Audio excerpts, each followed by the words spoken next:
বান্দরবান, যেখানে মেঘেরা এসে প্রতিনিয়ত ছুঁয়ে যায় পাহাড়ের বুক।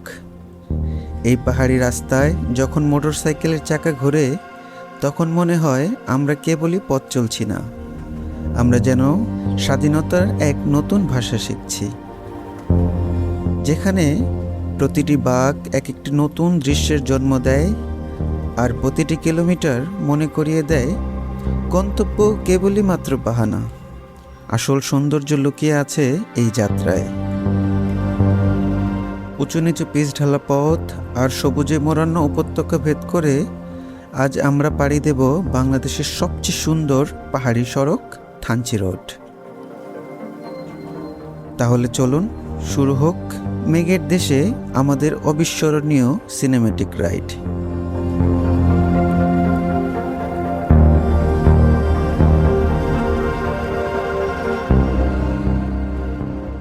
আসসালামু আলাইকুম এভরিওয়ান, কি অবস্থা সবার? আশা করি সবাই অনেক বেশি ভালো আছেন।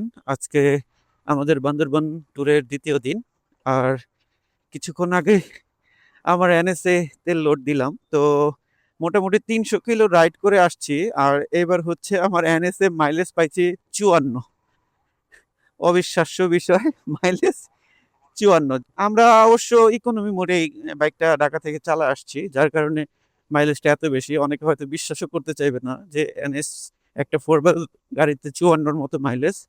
যাই হোক, আমি এই বাইকটা নিয়ে যথেষ্ট পরিমাণে হ্যাপি এবং সন্তুষ্ট।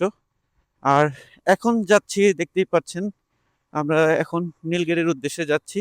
তবে নীলগিরি যাওয়ার আগে কয়েকটা পয়েন্ট পড়বে, যেরকম মিলনছড়ি আছে, তারপরে হচ্ছে চিম্বুক, এরপরে হচ্ছে আপনার ডবল হ্যান্ড ভিউ পয়েন্ট আছে, তারপরে টাইটানিক ভিউ পয়েন্ট আছে, এরপর হচ্ছে নীলগিরি হয়ে তারপরে আমরা চলে যাব হচ্ছে থানচির উদ্দেশ্যে। আর থানচি আজকে আমরা নাইট স্টে করব। নাইট স্টের পরে আমরা হয়তো আজকে বিকেলে তমাতঙ্গের দিকে যেতে পারি, আর কালকে ডিম পাহাড় যাব, আর রেমাক্রি যাওয়ার ইচ্ছে আছে।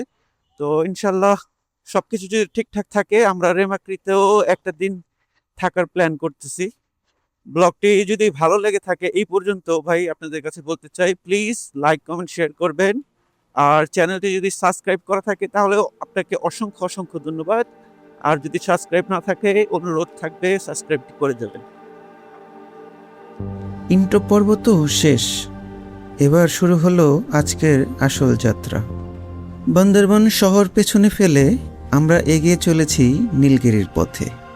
চারপাশে সবুজ পাহাড়, ঠান্ডা বাতাস আর একের পর এক মনোমুগ্ধকর বাঁক। প্রতিটা কিলোমিটার যেন নতুন এক একটা দৃশ্য উপহার দিচ্ছে।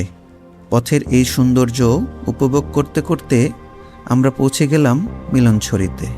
তো গাইস, আমরা কিন্তু মিলনছড়ি এসে পৌঁছেছি। আর ওই যে দূরে যে নদীটা দেখা যাইতেছে, এটা হচ্ছে সাঙ্গু নদী। আর পাহাড়ের যে বেল্টগুলা দেখতে পারতেছেন, একটা দুইটা তিনটা, 1 2 3 4 চারটা সারি আছে। পাহাড়ের যে সারিগুলো, 4টা সারি আছে। এই 4টা সারি, আর এই পাশে হচ্ছে 1 2 তিনটা সারি, আর তার মাঝখান দিয়ে বয়ে গেছে হচ্ছে এই সাঙ্গু নদীটা। কি অমায়িক দৃশ্য, দেখতে কতটা ভালো লাগতেছে।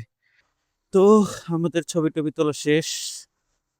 আসলে ভাই বান্দরবান আসলে না লোভ লাগে, হ্যাঁ, কারণ বান্দরবান শহর থেকে উঠেই বান্দরবানের থানচি পর্যন্ত 77 কিলো রাস্তা।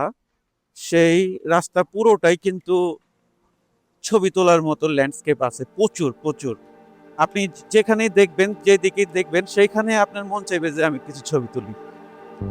ছবি, এই ছবি থেকেই মনে হলো বান্দরবনের কোনো অংশই যেন কোনো অংশের থেকে কম নয়।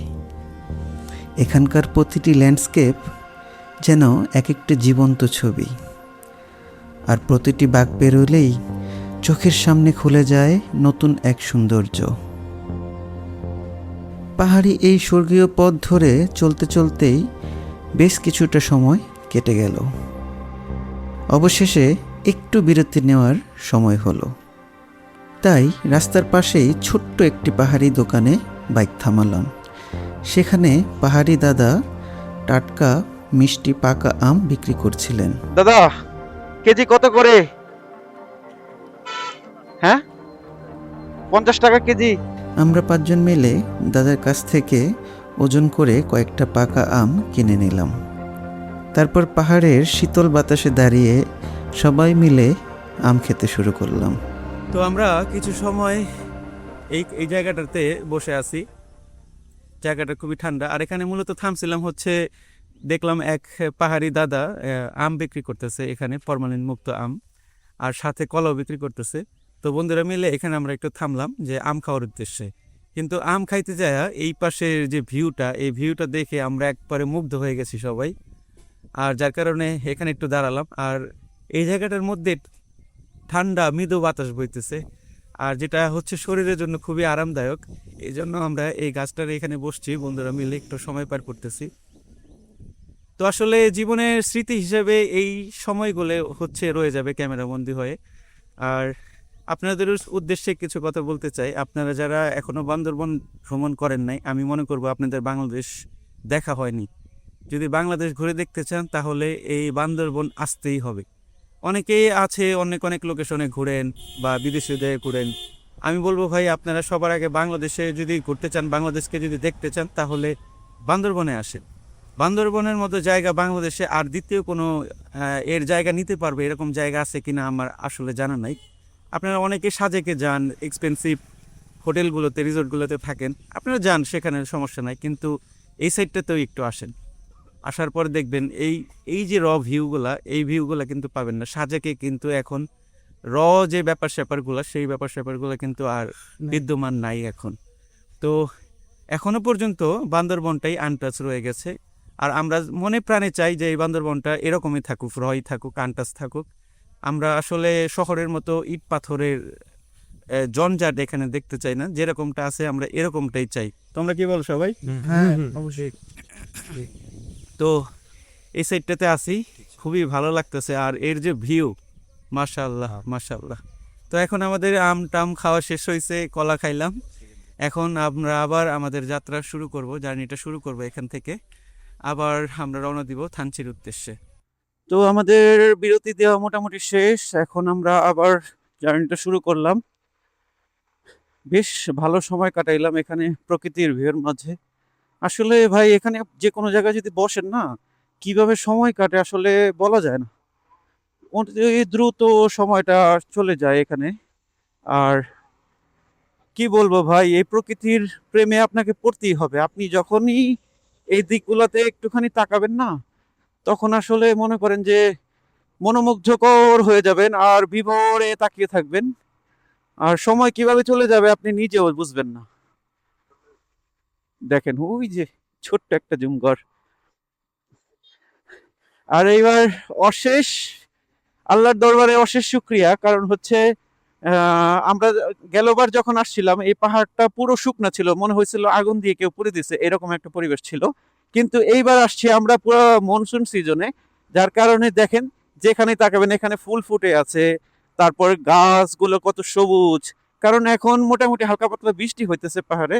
আর আমরা ওইভাবে প্রোটেকশন নিয়ে আসছিলাম, সবাই রেইনকোট ক্যারি করতেছি। তাছাড়া হচ্ছে আমাদের ডিজিআই ক্যামেরার জন্য ওয়াটার কেস সহকারে নিয়ে আসছি।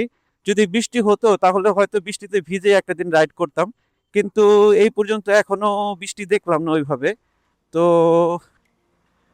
দেখে কি হয়, আল্লাহ ভরসা। আর আল্লাহ যদি চায়, খুশি হয়, তাহলে বৃষ্টি দিলে একটু বৃষ্টিতে ভিজে রাইড করার খুব ইচ্ছা আছে। বৃষ্টি বৃষ্টি হয়নি তাতে কি, এই পাহাড়গুলো একটুও বুঝতে দেয়নি বৃষ্টির অভাব। চারপাশের ঘন সবুজ, পাহাড়ের গা বেয়ে নেমে আসা মেঘ আর শীতল বাতাস, সব মিলিয়ে যেন প্রকৃতি নিজের মতো করে সাজিয়ে রেখেছিল এই পাহাড়ি পথটাকে। এই স্বর্গীয় পাহাড়ি রাস্তা ধরে চলতে চলতে আমরা যেন প্রকৃতির সৌন্দর্যে একেবারেই মুগ্ধ হয়ে গিয়েছিলাম। আর বাইকের চাকার সঙ্গে বাড়ছিল যাত্রার আনন্দ। এভাবেই চলতে চলতে আমরা পৌঁছে গেলাম ভরতপাড়ার একটি ছোট্ট পাহাড়ি চায়ের দোকানে। দীর্ঘ পথের ক্লান্তি দূর করতে এর চেয়ে ভালো বিরতি আর হয়তো হতে পারে না। তো এখানে আমরা একটু সবাই মিলে রেস্ট করতেছি। আমাদের বাইকগুলা ইঞ্জিনগুলো গরম হয়ে গেছিলো, আর ব্রেকটাও একটু রেস্ট দেওয়ার দরকার। আর এইখানে একটা ছোট্ট একটা পাহাড়ি দোকান আছে, এই পাহাড়ি দোকানটার মধ্যে আমরা দাঁড়াইছি। আর গাইস, জাস্ট আমার পিছনের ভিউটা দেখেন, পিছনের পাহাড়গুলো দেখেন। আর এখানে বসার একটা সুন্দর একটা প্লেস আছে, যদি এখানে একটু রোদ, কিন্তু কিছুক্ষণ পরে কিন্তু এখানে মোটামুটি ছায়া পড়ে যাবে। আর তখন কিন্তু এখানে বসতে কি লেভেলের যে মজা লাগবে তা আপনাদের হয়তো আর বলে বোঝানো লাগবে না। আর ওই পাশে যে দেখতেছেন পাহাড়, পাহাড় আর পাহাড়। আর সবচেয়ে সুন্দর বিষয় হচ্ছে আমার পিছনে যে এই পাহাড়ি দোকানটা দেখতে পারতেছেন, এই দোকানের লোকেশনটা। এই লোকেশন এমন একটা জায়গার মধ্যে যেখানে আপনি যদি একটু বসেন, আপনার চোখে প্রশান্তি তো পাবেন, আর শরীরে যদি ধকল থাকে সেই ধকলটুকু কিন্তু অনায়াসেই চলে যাবে। দাদা, এই এই যে আপনার যে দোকানটা, এটার লোকেশন কি, জায়গাটার নাম কি? এটা ভরতপাড়া ভরতপাড়া, ভরতপাড়া থানচি রুমাতে রুমাতে পড়ছে এটা না? ও, এটা আসলে রুমাতে পড়ছে, আমি জানতাম না। যাই হোক, আমার আসলে যেটা না জানি এটা জানার খুব ইচ্ছা, তাই দাদারা জিজ্ঞেস করলাম। দাদা সুন্দর করে, আর কি ওদিকে থানছি এদিকে রুমা। আচ্ছা আচ্ছা আচ্ছা। দাদার এখানে বসলাম, একটু বসে আড্ডা দিলাম। আর আড্ডা দেওয়ার পরে জানতে পারলাম উনি বলতেছে যে এইটা হচ্ছে রুমাতে পড়ছে। হ্যাঁ, আর এটার যদি বাউন্ডারিটা যদি একটু দেখাই, এই যে আমার সামনে যে রোডটা দেখতে পারতেছেন, রোডের এই পারে যা আছে এটা হচ্ছে পুরোটাই হচ্ছে থানচি। আর রোডটা ক্রস করে জাস্ট এই দোকানটা থেকে এই পারে যা আছে সম্পূর্ণ জায়গাটাই হচ্ছে রুমার মধ্যে পড়ছে। পাহাড়ি এই দোকানটাতে বেশ কিছুক্ষণ বসে আড্ডা দিলাম, প্রায় ঘন্টাখানেক মতো। খুবই ভালো লাগলো। আর এখানকার যে দোকানদার আছে, যে দাদার নামটা বলছে, কিন্তু আমি আর প্রোনাউন্সিং এ ঠিক হবে কিনা আমি জানি না, এই জন্য নামটা নিতেছি না। তবে দাদা খুব ভালো মানুষ, তার সাথে বসে বেশ কিছুক্ষণ কথাবার্তা বললাম। আর এখন আবার আমাদের রাইড শুরু করতেছি।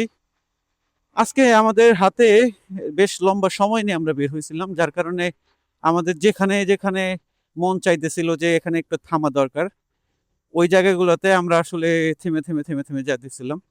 আর গেলবার যখন এই জায়গাটা দিয়ে পাশ করি, তখন মনের মধ্যে একটা আফসোস ছিল যে ইস, এত সুন্দর একটা লোকেশনের মধ্যে একটা ছোট্ট একটা দোকান, পাহাড়ি দোকান, এই দোকানটাতে যদি বসে একটু সময় কাটাতে পারতাম তাহলে হয়তো ভালো লাগতো। আর এইবার যখন এই এরিয়া দিয়ে আবার যাইতেছি, তখন এই সুযোগটা আর কোনোভাবেই মিস করলাম না। এজন্য এখানে বসে বেশ কিছুক্ষণ আড্ডা টাড্ডা দিলাম, তারপরে আবার যাচ্ছি। তো সামনে আমরা যাচ্ছি আপাতত বলিপাড়া চেকপোস্টের দিকে। ওইখানে নাম এন্ট্রি করতে হবে, সবার নামটা এন্ট্রি করে তারপর আমরা থানচি যে শহর আছে, শহর বলতে কি মানে থানচির যে বাজারটা আছে সেই বাজারের মধ্যে যাব। একটা হোটেল রুম ঠিক করতে হবে, থাকার মতো ব্যবস্থা করতে হবে, এই তো আর কি। আমাদের যে বলিপাড়া চেকপোস্ট আছে, চেকপোস্টের সব ধরনের প্রসিজিওর কমপ্লিট করলাম। কমপ্লিট করে এখন আমরা চলে যাব থানচি। এর আগে আর কোথাও কোনো চেকপোস্ট নাই। আর সবগুলো প্রসিজিওর এবার সম্পূর্ণ একবারে সহজভাবে হয়ে গেছে। কারণ গেলবার আমরা যখন এখানে আসছিলাম, তখন আমাদের ব্যাগের প্রতিটা কাপড় এবং প্রতিটা জিনিস তারা উল্টে পাল্টে চেক করছিল। আর ওই সময়ে প্রচুর বেশি পর্যটকও ছিল, যার কারণে অনেক বেশি সময় লাগতেছিল। কিন্তু এবার কিন্তু পর্যটক অনেক কম, যেহেতু আমরা ঈদের 4-5 দিন পরে বের হয়েছি, পর্যটক অনেক কমে গেছে। এবার একটু কাজগুলা অনেক ইজিভাবে হয়ে গেছে। থানচির পথে এই যে রাস্তাটা আছে দেখেন, দেখেন এই যে রাস্তাটা, এই রাস্তাটা দেখা যাইতেছে যে হয়তো আরো একটু বর্ধনের কাজ চলতেছে। রাস্তাটা আগে খুবই চিকন ছিল, কিন্তু বর্তমানে আরেকটু এটার পাশ বাড়ানো হইতেছে। এর জন্য ভবিষ্যতে চলাচল করাটা আরো বেশি সহজ এবং নিরাপদ হবে। এই রাস্তাটা সৌন্দর্য এই রোড ছাড়া অন্য কোনো রোডের সাথে আপনি কখনোই কম্পেয়ার করতে পারবেন না, কারণ এটা সৌন্দর্য লেভেল অন্যরকম। আপনি পাহাড় যখন দেখবেন যে অন্য অফ সিজনের সময়, যখন মনসুন সিজন থাকে না, তখন কিন্তু এই পাহাড়গুলো ধূসর রঙের হয়ে যায়, মানে সবুজ আর থাকে না। কিন্তু থানচির একটি বৈশিষ্ট্য আছে, থানচি কিন্তু মোটামুটি অল্প হলেও সবুজ থাকে। তো এইবার তো আমরা মনসুন সিজনে আসছি, যার কারণে এবারে সবুজের যে সমারোহ এটা একটু বেশি। আর দেখতেও আগের তুলনায় অনেক বেশি ভালো লাগতেছে। আর গেলবার এই রোডটা দিয়ে যখন আসছিলাম, আমি বারবারই বলতেছি এই রোডটা কিন্তু যথেষ্ট পরিমাণে ভাঙা ছিল। আমার পুরনো ভিডিও আছে, আমি আপনাদেরকে এখানে দেখিয়ে দিব। আর এবারের যে ভিউটা দেখতেছেন, এই রাস্তাগুলো সম্পূর্ণ কমপ্লিট এবং নতুন করে করা হয়েছে। আর যেখানে যেখানে কম বেশ ভাঙা ছিল সেগুলোকে রিপেয়ার করে দিয়ে আরো বেশি সুন্দর করে দেওয়া হয়েছে। জাস্ট পাহাড়টা দেখেন, পাহাড়টা কিন্তু সবুজের কারণে আর কিছুটা রৌদ্র উজ্জ্বলতার কারণে নীল একটা আভায় রূপান্তরিত হয়। আর হচ্ছে রোদটা ওই পাশে আর এই পাহাড়ের এই পাশগুলোতে একটু শ্যাডো হয়, যার কারণে পাহাড়গুলো দেখতে একটু নীল নীল মনে হয়, কিন্তু আদতে কিন্তু পাহাড় কিন্তু সবুজ। হ্যাঁ, তো এই যে আলো আলো ছায়ার যে খেলাটা, এই খেলাগুলো আসলে পাহাড়ের মধ্যে দেখতে খুবই ভালো লাগে। আর ভিন্ন একটা কালার সৃষ্টি হয় এই আলো ছায়ার কারণে। দেখেন জাস্ট গাইস, খালি দেখেন ভিউটা কি দেখেন, মাশাআল্লাহ মাশাআল্লাহ। গাইস জাস্ট দেখেন এখানকার লোকেশনটা। এই যে পিছনে একটা পরিত্যক্ত ঘর দেখতে পারতেছেন, এটা কিন্তু পাহাড় আর এই সবুজের সাথে ভিনটেজ একটা লুক ক্রিয়েট করছে, যেটা দেখতে অনেক বেশি অ্যামেজিং লাগতেছে। আর এদিকে আমার বন্ধুরা গাছের ছায়ায় লুকিয়ে আছে, কারণ রোদটা মনে হয় ওদের কাছে অনেক বেশি লাগতেছে। আর এইদিকে হচ্ছে আমাদের দুইজনের বাইকগুলো রাখা। আর আমার ওই পাশে কিছু বন্ধু, তারা ছবি তোলায় ব্যস্ত। আসলে ছবি তুলবে না কেন, এখানকার যে ভিউ, এই ভিউগুলো আপনি বাংলাদেশের আর কোথাও পাবেন না দ্বিতীয়টা। হ্যাঁ, এত সুন্দর। আমরা এখান থেকে আমাদের ছবি তোলা কমপ্লিট করে আবার যাত্রাটা শুরু করলাম। সবাই আমাদেরকে ক্রস করে করে চলে যাচ্ছে। প্রথমবার যখন আমরা এই থানচিতে আসছিলাম, ঠিক এইভাবে আমরাও এই জায়গাগুলোকে ক্রস করে চলে গেছি। পরবর্তীতে বুঝতে পারছি যে আসলে আমরা কতটা মিস্টেক করে গেছি। কারণ কি, বান্দরবনের কিছু কিছু জায়গা আছে বা থানচির এই কিছু কিছু জায়গার লোকেশনগুলা এতটা সুন্দর, আমরা আসলে বাইক যখনই রান করে এখান দিয়ে চলে যাই, আমরা আসলে বুঝতে পারি না। পরবর্তীতে আফসোস হয় যে আসলে ওইখান থেকে কিছু ছবি তোলার দরকার ছিল বা ওইখান থেকে কয়েকটা ভিডিও করার দরকার ছিল। তো এই জিনিসগুলো আসলে পরে আফসোস করতে হয়। আফসোস যেন না করতে হয়, তাই আমরা সব সময় চেষ্টা করেছি মনের কথাটাই শুনতে। সময় নিয়েছি, থেমেছি আর উপভোগ করেছি এই যাত্রার প্রতিটা মুহূর্ত। এভাবেই চলতে চলতে আমরা পৌঁছে গেছি আজকের ভিডিওর শেষ প্রান্তে। গন্তব্যে পৌঁছাতে এখনও কয়েক কিলোমিটার পথ বাকি, কিন্তু সেই গল্পটা আজ আর বলছি না। আজকের গল্পটা একটু অসমাপ্ত রেখেই বিদায় নিতে চাই, কারণ কিছু গল্পের আসলে সমাপ্তি হয় না। আরেকটি নতুন যাত্রার অপেক্ষায় রেখে আজকের জন্য বিদায় নিচ্ছি।